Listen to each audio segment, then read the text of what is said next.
you know what I haven't done on this channel in quite some time? Something that I was somewhat renowned for, and something I got from Karen Strawn, and have some of the bestest wenches do for me. I'll now, since I've given you a bit of a hint, give you a moment to work it out. That's right, everyone. I haven't received a Sammich wench video in ages.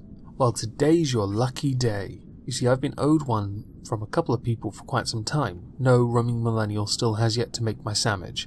I might make it a hashtag for this video. Hashtag roaming make Omegon a Sammich. Today, though, we're getting a gentleman's Sammich from Grim Jim. Link to his channel below, so take it away, Jim. Stand by for action.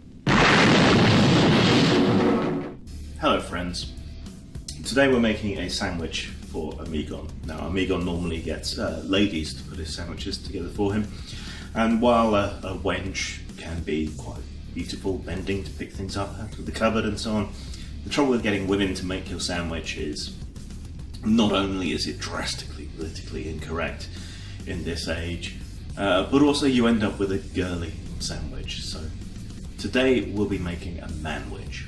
So to make this this delicious man-oriented sandwich, you will need 2 pieces of toast, some cheese, strong cheddar recommended, some pickled chili peppers, some hot sauce, and some fish fingers. I've already part cooked these. Assemble your sandwich thus. Then you'll want to take a pepper or 2, get rid of the end pieces. I use my teeth. If you're a girly half man, you can use a knife.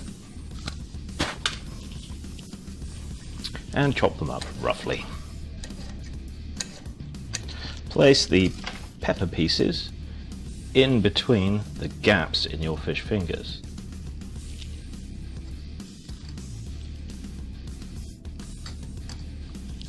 If there's enough room. Size of bread may vary. Add your cheese, ensuring good coverage, and then just a splash of hot sauce on top. Because you're not a pussy, are you? Other hot sauces are available, of course. Finish assembling your sandwich. Place it on a suitably microwave-safe plate and shove it in the microwave for another 30 seconds to 45 seconds to even a minute, depending on the power of your microwave. Just enough to melt the cheese.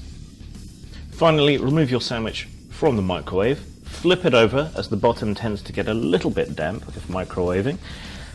Cut it in half to expose the gooey, delicious cheese, and nom away to your heart's content. Zang. Ooh, those flavours have me curious. Perhaps one day you can make it for me in person. That would be cool. So the subject of today's video is going to be the subject of Brexit. Yes, I know it's something that keeps cropping up. It's going to keep on going on. It's not going to stop until March 2019. I'm sorry, I really am. But as more and more people speak out against the current goings-on within the negotiations, which have to come to an end, I believe, at the end of October, I think with current events as they are, we should discuss what is in fact going on and what others are doing to try and prevent it. So we're going to start with the preventing part first, where Tony Blair, our ex-Prime Minister, John Major and Nick Clegg, John Major also being a former Prime Minister and Nick Clegg being a former Deputy Prime Minister and former leader of the Liberal Democrats before they were utterly annihilated at the 2015 general election after they reneged on pretty much all their pledges, especially the part where they stabbed students in the back and caused tuition fees to increase from £3,000 a year to £9,000 a year. Congratulations, Nick. Now they have travelled to Europe in a bid to stop Brexit by asking leaders of the EU, which Tony Blair has in fact met with Michel Barnier, the chief negotiator, to allow the UK more time to hold a second vote. Now, unlike in the US where non-politicians can't act on behalf of the government as far as international relations go, we don't have rules on this. These idiots can do this. Tony Blair is a globalist and philanthropist and universally reviled. John Major, actually, of the three, is probably the most popular. solely because he hasn't utterly fucked over an entire population. If I give that more time to breathe, perhaps he has done something, but he's still nowhere near as unpopular as Tony Blair or Nick Clegg. Hell, I don't even think John Major gets booed at the cricket. In any case, they have gone to meet with the EU leaders to try and postpone the current negotiation and leaving of the EU to allow more time for a second referendum, something which Theresa May has in fact ruled out. She has ruled out a second referendum, and we will get on the subject of that soon enough. They've reportedly sought to persuade EU leaders that the atmosphere has changed since the 2016 referendum, and that Britain needed to postpone its departure to allow more time for negotiations and a possible second vote. Nick Clegg, who has joined the two former Prime Ministers in their shuttle diplomacy, said current British politics made it viable for the UK's exit to be stopped. The former Deputy Prime Ministers also met with Dutch leader Mark something, ex-German Finance Minister Wolfgang Foreign, and aides of French President Emmanuel, well, basically his wife thing, because he's a little bitch. When I think of this, the first words that come into my mind are, it doesn't matter. Now, not so long ago for the BBC, Tony Blair gave a speech in favour of the EU, and during that speech he gave many arguments for why we should remain a part of it. This is of course a year after the vote took place. To be honest, it was a joke. Him throwing himself back into political fray. He doesn't even line up with the current Labour. You say political climate has changed. Yes, it has. What you once considered New Labour is now, well, you may as well be right-wing compared to what Jeremy Corbyn is. No offence to those who support Jeremy Corbyn, but compared to what Tony Blair was, wow. The point is, these people, Nick Clegg, John Major, and Tony Blair, and others alike, but these three most notably, they have gone out of their way to highlight how the political climate has changed and how, in fact, Tony Blair did this during that speech at the Speaker's invitation. He indicated how a second referendum should be held because of the change in political climate. This is the same argument that has been touted for now near 2 years. It is not a valid argument because the only way Remain could ever win would be if Leave didn't turn up to vote. It is not a best 2 out of 3 or we keep going until you get the result you want. That's not how this works. We're not Ireland. And on the subject of negotiations, because I'm well aware of what's currently going on, I think we can all agree the Chequers plan is dead.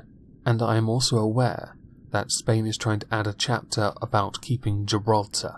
Gibraltar is a Crown Royal dependency. You do not get it. It is not up for negotiations.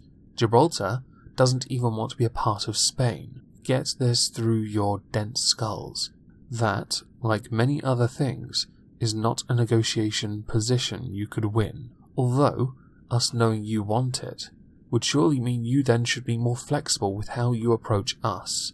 I mean, it's a card that could surely be considered to be dealt, and it was only very recently that Michel Barnier was given more leeway when it came to negotiating, whereas before he simply put his fingers in his ears and went, la la la la la, can't hear you, la la la la la la, bend over, la la la la la la la la la. That is some top quality negotiating right there. It's how I win everything. When my wenches tell me they want a day off, I put my fingers in my ears and go la la la la la, and you know the play. Moving on from this utterly pathetic attempt at trying to completely ignore the will of the people yet again, because honestly, I do not agree with the second referendum, and I know the argument of wanting a final say on the end deal. To an extent, I kind of got it when it was MPs. But the general public, are you kidding me? Dear God. If you didn't think the public was informed on the first vote, what makes you think they would be on the end product? Moving on from this, London Mayor Sadiq Khan has called for a second Brexit vote.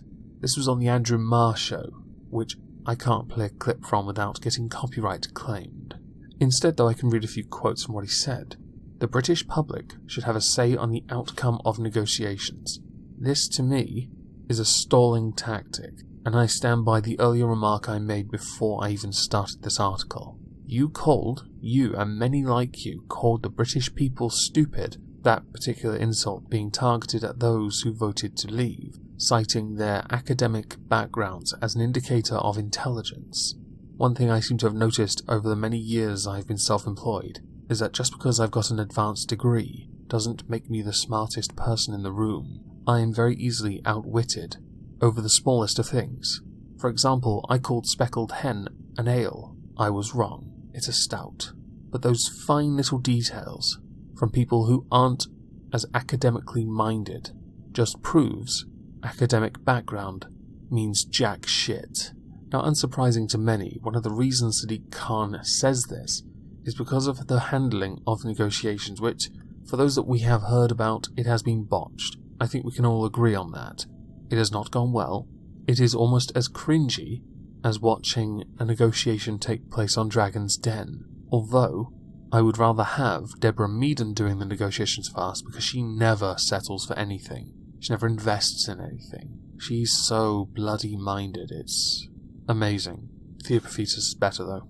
And Duncan Bannatyne, because they're funny. Doesn't matter. Your position is because of how the government has handled negotiations, and that in turn has made it look like we're going to walk away with a no deal. The government has indicated that they are in a better position and a deal is close to being agreed upon within 6 months.